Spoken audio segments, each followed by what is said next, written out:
இங்க ஒருத்தன் ஒரு ரோப்பை கட் பண்ணதும் ஒரு அம்பு நேரா அங்க பறந்து வந்த டிராகன் மேல போய் விழுது. ஆனா அந்த டிராகன் அந்த அம்பை அக்கில பிடிச்சுக்கிட்டு இறந்த மாதிரி நடிச்சு பயங்கரமா கர்ஜனை பண்ணி அப்படியே அந்த தண்ணிக்குள்ள போய் விழுந்துருது. அதை பார்த்து அந்த வில்லேஜ் பீப்புள்ஸ் தங்களோட கிராமத்தை அட்டாக் பண்ண வந்த டிராகனை அந்த வீரன் கொன்னுட்டான்னு அதை பயங்கரமா கொண்டாடுறாங்க. டிராகனை கொன்னதுக்கு அவனுக்கு நிறைய பரிசும் கொடுத்து அனுப்பி வைக்கிறாங்க. ஆனா யாருக்குமே தெரிஞ்சிருக்காது அந்த டிராகன் தண்ணிக்கு அடியில தான் ஒளிஞ்சிருக்குதுன்னு. அதுக்கப்புறம் யாரும் இல்லாத ஒரு இடத்துல அந்த டிராகன் வெளியே வந்து நேரா அவங்க கிட்ட போய் அவங்க கொடுத்த பரிசுல அதோட ஷேரை வாங்கிக்குது. அவங்க அதை செலிப்ரேட் பண்றதுக்காக அதுல கொஞ்சம் பணத்தை வச்சு ஒரு பெரிய ஆட்டு மந்தையை வாங்காங்க. ஆட்டுக்கறியை சாப்பிடலாம்னு போகும்போது அவன் ரொம்ப நேரம் ட்ரை பண்ணியும் அவனால ஃபயர் பண்ணவே முடியல. இதனால பொறுமையை இழந்த டிராகன் அதோட ஃபயரை வெளியே விட்டு ஆடை சமைக்கிறதுக்கு ஹெல்ப் பண்ணுது. இந்த வில்லேஜ் பிளான் சக்சஸ் ஆனதால அடுத்ததா இன்னொரு வில்லேஜுக்கு போய் பரிசு வாங்குறதுக்கு பிளான் பண்றாங்க. அடுத்த நாள் அதே மாதிரி அந்த டிராகன் அதே ட்ரிக்கை ஃபாலோ பண்ணி அந்த வில்லேஜ்ல இருந்த எல்லாத்தையும் எரிக்க ஆரம்பிக்குது. அதை பார்த்து அந்த வில்லேஜ் பீப்புள்ஸ் எல்லாரும் பயந்து ஓட ஆரம்பிக்கிறாங்க. அந்த டைம்ல அந்த வீரன் அங்க வர்றான். ஆனா அவனை அங்க யாருமே கண்டுக்க மாட்டேங்கிறாங்க. இதனால அவன் யாருக்கும் தெரியாம அந்த டிராகன் கிட்ட தொடர்ந்து ஃபயரை உண்டு பண்ண சொல்லி சிக்னல் கொடுக்குறான். வேற வழி இல்லாம அந்த வில்லேஜ் பீப்புள்ஸ் அவன் கிட்ட பணத்தை கொடுத்துட்டு அந்த டிராகன் கூட ஃபைட் பண்ணி அதை அடக்க சொல்றாங்க. அவனும் ஓகேன்னு சொல்லிட்டு அதே மாதிரி ரோப்பை கட் பண்றான். ஆனா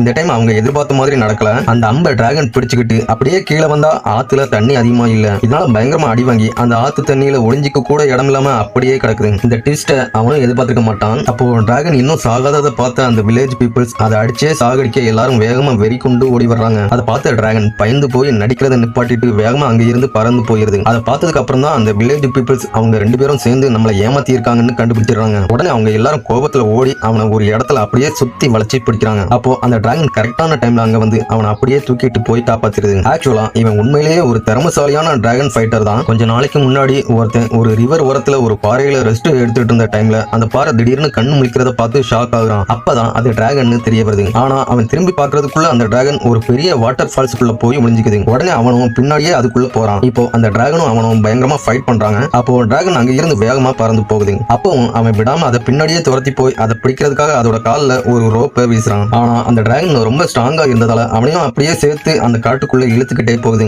அப்போ வேகமா அவன் அந்த ரோப்பை ஒரு மர இடுக்குல மாட்டி விட்டதால அந்த டிராகன் அதுக்கு மேல பறக்க முடியாம அப்படியே கீழே விழுந்துருது. உடனே அதோட காலால அவனை அழுத்தி பிடிக்குது. ஆனா அவனுக்கு ஒன்று இருக்காது. அதுக்கு பதிலா அவனோட ஸ்ட்ரென்த் தெரிஞ்சதால அவன் கூட ஒரு டீல் போடுது. என்னன்னா, நான் தான் இப்போ இந்த உலகத்துல இருக்கிற லாஸ்ட் டிராகன். என்ன நீ கொன்னுட்டானா உனக்கு வேற எந்த வேலையும் இருக்காது. பேசாம நாம ரெண்டு பேரும் ஒன்னா சேர்ந்து மக்களை ஏமாத்தி பணம் சம்பாதிக்கலாம்னு ஐடியா சொல்லியிருக்கோம்.